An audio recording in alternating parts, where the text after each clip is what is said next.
I think probably the most often asked question about the show is why the Star Trek phenomenon. And this is, incidentally, not just a fan or a Trekkie question. It is now being asked by communications experts, by sociologists, educators, and others. There have already been a couple of master's theses written on this, and there are a couple of doctorates presently at work. And it could be an important question because you can ask, how can a simple space opera with blinking lights and zap guns and a hobgoblin with pointy ears reach out and touch the hearts and minds of literally millions of people and become a cult in some cases?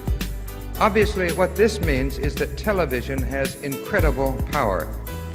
They're saying that if a Star Trek can do this, then perhaps another carefully calculated show could move people in other directions.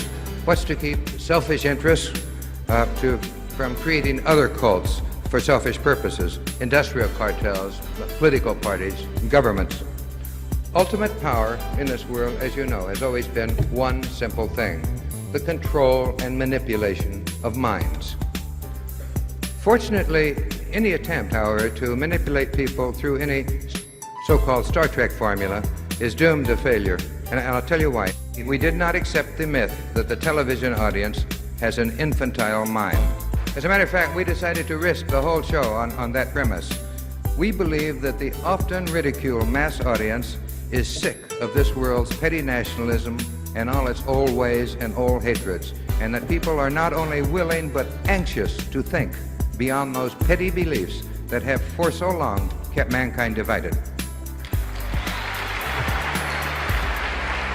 So you see that the formula, the magic ingredient that many people keep seeking and many of them keep missing is really not in Star Trek. It is in the audience.